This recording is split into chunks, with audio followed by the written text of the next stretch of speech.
চলুন আমরা ওখানে গিয়ে বসে আজকে নাট্যশাস্ত্র আলোচনা করি। আসুন।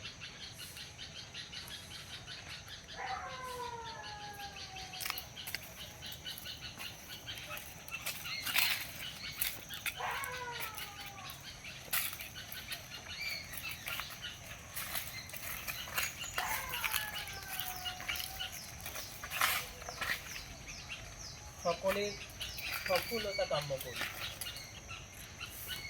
আপনাদের যার যা প্রশ্ন আছে আমাকে উপস্থাপন করুন, আসন গ্রহণ করুন।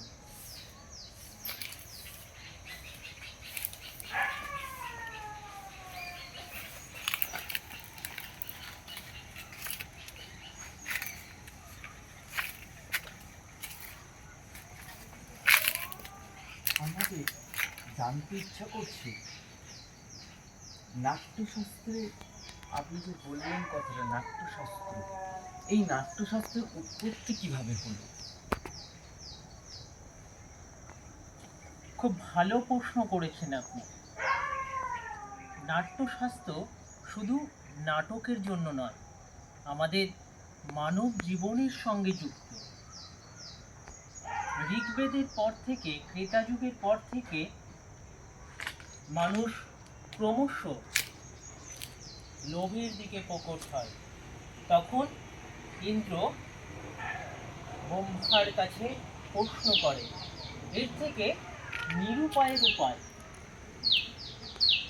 এবং ইন্দ্র বলেন, এমন একটা উপায় বেছে দিন আমাদের, যার মধ্যে থেকে মানুষের মধ্যে অর্থ, কাম, লোভ, মোক্ষ সমস্ত কিছু থেকে যেন আমরা বেরিয়ে আসতে পারি। এবং এমন একটা উপায় হবে যা দৃশ্যমান এবং শ্রবণের মাধ্যমে আমরা করতে পারি।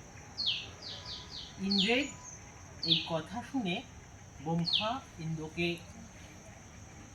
নাট্য শাস্ত্রের কথা বলে।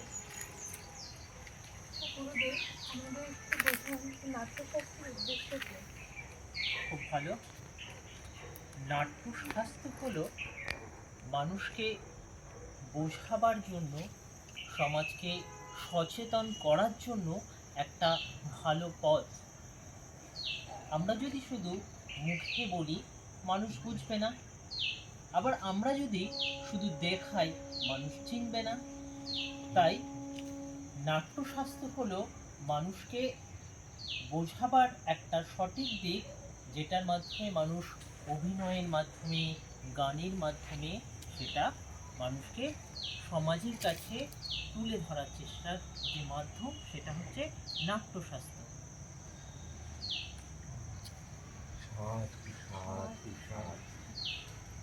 আচ্ছা গুরুদেব, আমাদের নতুন বেদ কেন কালে সৃষ্টি করা হয়েছিল? বেদ চারটে: ঋগ্বেদ, সামবেদ, যজুর্বেদ এবং অথর্ববেদ। সামবেদে বলা আছে যে গান নিয়ে, যজুর্বেদে অভিনয় নিয়ে বলা আছে। তাহলে এই চারটে বেদ বাদেও নাট্যশাস্ত্রের দরকার এর জন্য প্রয়োজন হয়ে পড়ল, সব কিছু আলাদা আলাদা, ভিন্ন ভিন্ন ছিল। আমি পুরুষ, তুমি নারী, সে প্রকৃতি, এই সমস্ত কিছুর মেলবন্ধন নাট্যশাস্ত্রে আমরা পেয়ে থাকি। সামবেদে বলা আছে গানের কথা, যজুর্বেদে অভিনয়ের কথা বলা আছে। এইভাবে চারটে বেদ যখন একত্রিত হয়, তখন একটা নাট্যশাস্ত্র তৈরি হয়, আর সেটা মানুষ গ্রহণ করে, মানুষ মানুষকে বুঝতে পারে, চিনতে পারে। তাই নাট্যশাস্ত্র তৈরি হয়, আরেকটা বেদ তৈরি হয়। এই চারটে বেদের বাইরেও একটা বেদ নাট্যশাস্ত্রকে উন্মোচন করে দেয়। আচ্ছা গুরুদেব, এই নাটক কি শুধুমাত্র দেবতাদের জন্যই তৈরি হয়ে আসছে? না, এই প্রশ্নটা ইন্দ্রর তো একটা প্রশ্ন ছিল। ইন্দ্র ব্রহ্মাকে এই প্রশ্নের উত্তর পাওয়ার জন্য প্রশ্ন ছুড়ে দেয় ব্রহ্মার দিকে।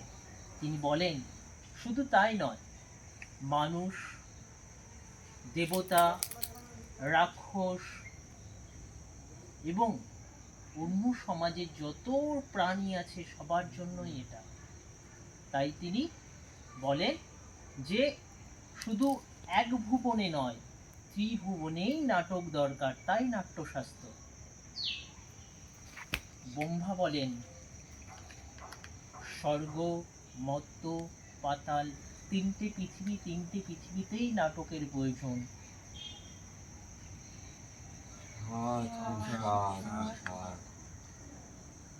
আচ্ছা, এই উপাদান যদি একটু বলেন। নাট্যশাস্ত্রের উপাদান খুব সুন্দর। নাট্যশাস্ত্র, শাস্ত্র বলতে আমরা কি বুঝি? যেখান থেকে আমরা জ্ঞান অর্জন করি। এই জ্ঞান দুটো ভাগে ভাগ করা হয়, একটা হচ্ছে তথ্য জ্ঞান আর একটা হচ্ছে তত্ত্বজ্ঞান।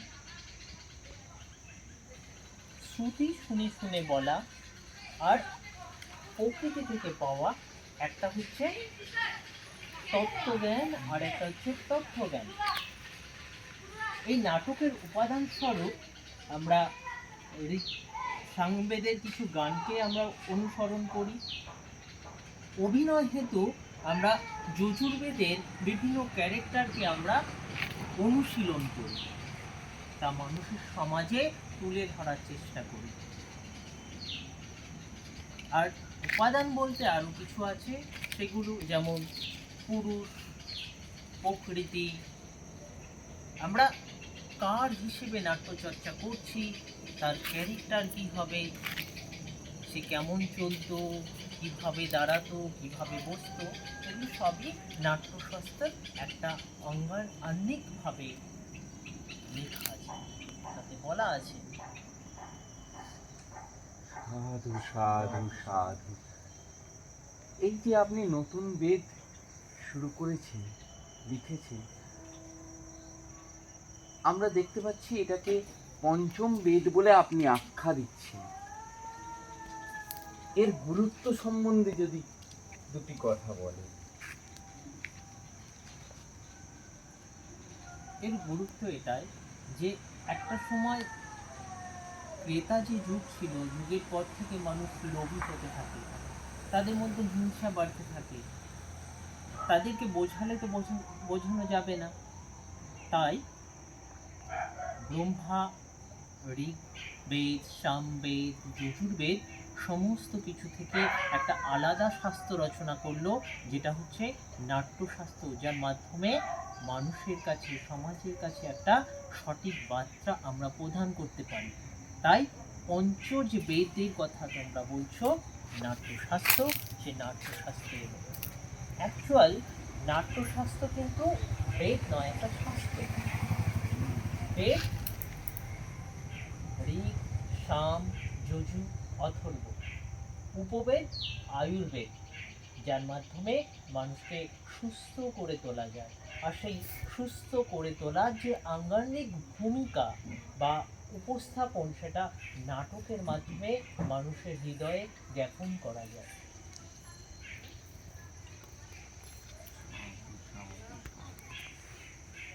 আজকের দিনে তাহলে এই পঞ্চম বেদের প্রাসঙ্গিকতা আমরা সবাই শুনতে পাচ্ছি, জানতে পাচ্ছি। তাহলে কি বলছেন, আজকের দিনেও এই পঞ্চম বেদের গুরুত্ব অপরিসীম? হ্যাঁ, আজকের দিনেও পঞ্চবেদের গুরুত্ব অপরিসীম। কোনো বেদে দেখছি আমরা গান শিখতে পাচ্ছি, কোনো বেদে আমরা অভিনয় শিখতে পাচ্ছি, কোনো বেদ বলছে যে আমাদের স্বাস্থ্য কিভাবে আমরা সুস্থ রাখব। সুস্থতা মানুষ এবং প্রকৃতি সকলের জন্য গুরুত্বপূর্ণ, তাই পঞ্চবেদ গুরুত্বপূর্ণ। আমরা মানুষ পঞ্চবেদ সম্বন্ধে জানবো। আমরা মানুষ পঞ্চভূতে তৈরি, আবার পঞ্চভূতেই লীন হয়ে যাব। সাধু সাধু।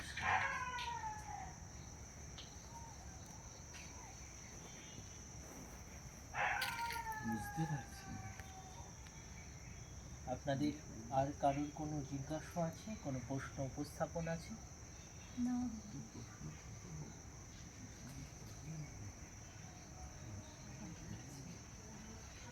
আমি আজকে তোমাদের নাট্যশাস্ত্র তো একটা পাঠ, নাট্যশাস্ত্র কেন হয়েছিল সেটাও আমরা আলোচনা করলাম। কিন্তু নাট্যশাস্ত্রকে আমরা জীবনের সঙ্গে, আমাদের মনের সঙ্গে, আমাদের সমাজের সঙ্গে, প্রকৃতির সঙ্গে কেন মিলিয়ে দেব? ঠিক ঠিক ঠিক। এই জগৎ, স্বর্গ, মর্ত্য, পাতাল, মোহ, মায়া সবই অভিনয়। আমি, তুমি শুধু অভিনয়ের জন্যই বেঁচে আছি। যদি এই অভিনয় না থাকতো, হয়তো আমরা বেঁচে থাকতে পারতাম না। আচ্ছা, মানুষ সৃষ্টি কেন হয়েছিল?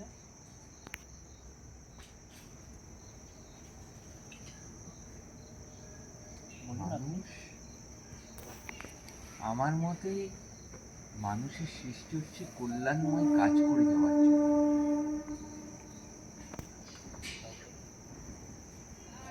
খুব ভালো উত্তর দিয়েছেন আপনি। মানুষ সৃষ্টির পাক্কাল যদি আমরা দেখি, আমরা দেখব যে তিনটে ধাপ, স্বর্গ, মর্ত্য, পাতাল, তিনটে পৃথিবী, তাদের তো বাঁচতে হবে, বাঁচাতে হবে। সেই সত্তাকে ধরে রাখবে কে? ঈশ্বর। সে তো আর নিচে নামতে পারবে না। সে বার্তা গ্রহণ করবে কার মাধ্যমে?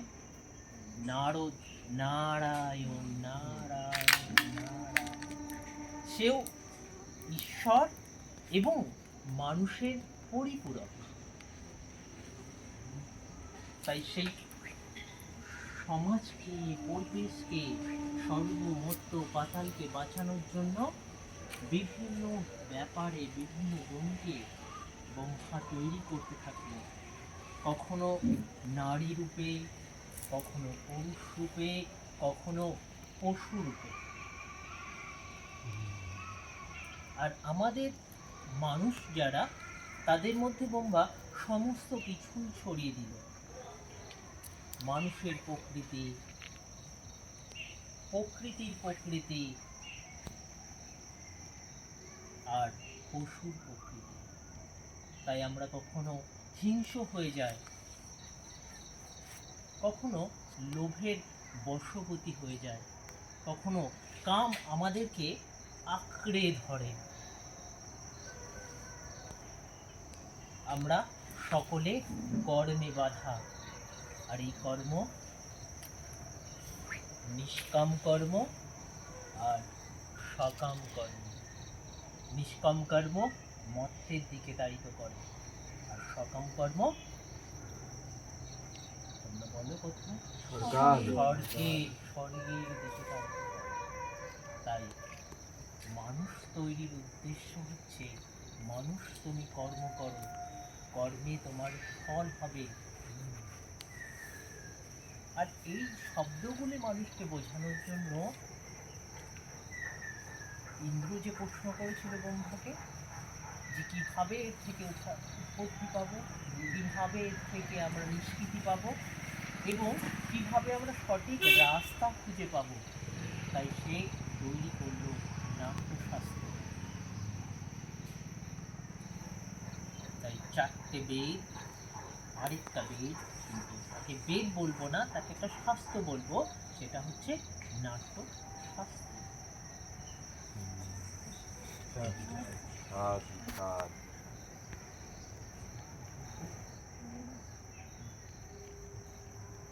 সকলে চোখ বন্ধ করো।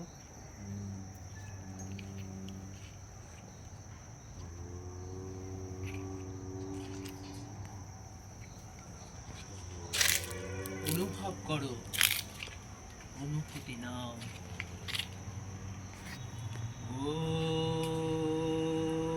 ওম আসত মা সদ্গময় তমসো মা জ্যোতির্গময় মৃত্যুর্মা অমৃতঙ্গময়। হে ঈশ্বর, আমাদের অন্ধকার থেকে আলোর দিকে নিয়ে চলুন। মৃত্যু থেকে আমাদের অমরত্বের দিকে নিয়ে চলুন। আমরা সেই ঈশ্বরকে কাম্য করে আজকে আমাদের আলোচনা সমাপ্ত করব। আমরা পরবর্তী সময় আবার কোনো শাস্ত্র নিয়ে আলোচনা করব। সকলের প্রস্থানের অনুমতি।